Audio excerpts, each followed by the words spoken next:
আজ বড়মশাই অনেকগুলো পছন্দের জিনিস আনলো। নমস্কার সবাইকে, আমার একটা নতুন ব্লগে তোমাদের সবাইকে স্বাগতম। এই তো এখন হলো সকাল 9:30 বাজে। তো আমি হলো এখানে ঘরটর গুছিয়ে নিয়েছি। মোটামুটি আর কি কাজকর্ম হয়েছে, সব কিছু হয়নি আর কি, ঘরটর মোছা হয়নি। আর এখানে হলো বাজার করে যেহেতু নিয়ে এসেছে, তো ভাবলাম এগুলো গুছিয়ে নিই। তো আমার হলো কুল হলো খুবই পছন্দের আর কি। তো কুল বড়ি এনেছে, তারপরে এনেছে হলো কামরাঙ্গা, আনার আর আপেল। আপেল হলো খাওয়া হয়েছে, কালকে হলো ওগুলো এনেছিল, আর বাকিগুলো হলো এনেছে আজ। আর এনেছে হলো অনেকগুলো আঙ্গুর। তো ওগুলো হলো গুছিয়ে নিলাম। তো আরও হলো বাজার এনেছে, এখানে হলো লেবু এনেছে, ছোট আলু এনেছে দেখতে পাচ্ছ আলুর দম করার জন্য। আর এখানে এনেছে দেখতে পাচ্ছ এক গাদা আদা। তো এটা দেখে হলো আমি রীতিমতন রাগও হয়েছিলাম, কারণ আমরা 3জন মানুষ যেহেতু, তো অতগুলো আদা তো খাওয়া হয়ই না, নষ্টও হয়ে যায় কখনো কখনো আর কি, এই অবস্থা। তো এখানে হলো আমি রান্নার সব কিছু রেডি করে নিয়েছি। আর কামরাঙ্গা হলো একটা বের করে রেখেছি। কামরাঙ্গা একটা দেখি সাইডে সাইডে নষ্ট হয়ে যাচ্ছে, ওটা না খেলে তো নষ্ট হয়ে যাবে আরও আর কি পরের দিন, ওই জন্য আর কি।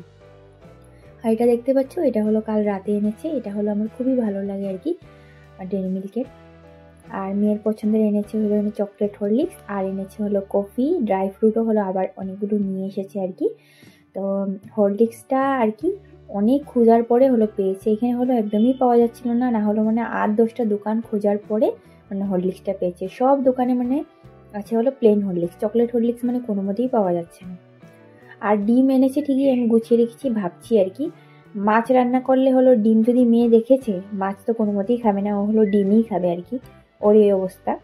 ওর হলো ডিম খুবই ফেভারিট, ওকে যদি 3 বেলা ডিম দেওয়া হয় ও হলো 3 বেলা ডিমই খাবে।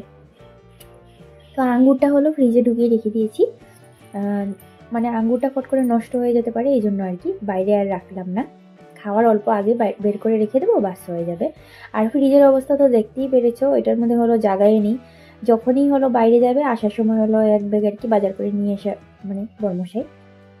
আমরা যেহেতু 3জন মানুষ, তো কতটুকু আর সবজি খাবো, আর মেয়ে তো হলো সবজি খেতেই চায় না আর কি। তো ওকে হলো জোর করে খাওয়াই, সবজি না খেলে তো হয় না বলো, খালি মাছ মাংস বা ডিম খেলে হবে, ওই জন্য আর কি জোর করে খাওয়াতে হয়। আর দেখতেই পাচ্ছ এটা হলো নতুন এনেছে, তো কাল বলেছিলাম আর কি আনতে, দেখি রাতে আসার সময় নিয়ে এসেছে। এখানে হলো ছোট্ট একটা দা এনেছে, আমি বলেছিলাম ছোটো মোটো একটা দা আনতে, আমার বেশ ভালো লাগে ছোটো মোটো দা। আর হলো একটা চা ছাঁকনি এনেছে, চা ছাঁকনিটা হলো বেশ কয়েকদিন হয়েছে আর কি, প্লাস্টিকের যেহেতু ছিল আর কি, তো ওটা হলো মানে ভেঙে গেছে।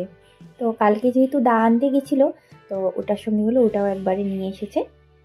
এদিকে হলো দেখতেই পাচ্ছ ভাতটা নামিয়ে নিচ্ছি, আর ওইদিকে হলো এক সাইডে হলো ডাল সেদ্ধ বসিয়েছি, আর এক সাইডে হলো মাছের ঝোলটা বসিয়ে, তো ভাবলাম হলো কামরাঙ্গাটা খেয়ে নিই, কারণ অল্প করেই হলো ভাত খাওয়ার টাইম হয়ে যাবে, তাহলে হলো মানে খাওয়াই হবে না আর কি, সময় হবে না। সকাল দিকে তো মানে দৌড়তে দৌড়তে সময় হয় না কাজ করতে করতে। গাছ লাগাইবো এখানে, কোনখানে জায়গা আছে গাছ লাগানো?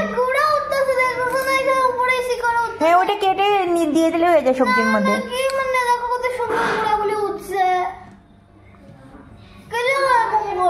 হয় না তো বাবা।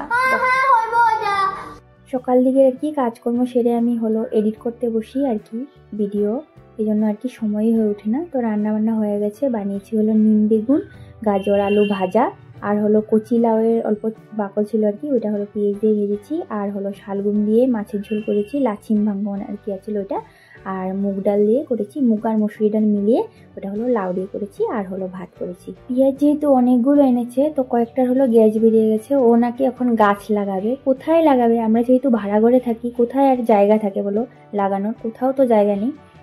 তো আর এখন দেখতে পাচ্ছ ওকে সব বুঝিয়ে দিলাম, তারপরে অনেক সময় পরে হলো চুপ করলো আর কি। তো এখন হলো যেহেতু ডিম দেখেছে, ও হলো ডিম দিয়েই খাবে। এই ব্লগটা এটুকুই।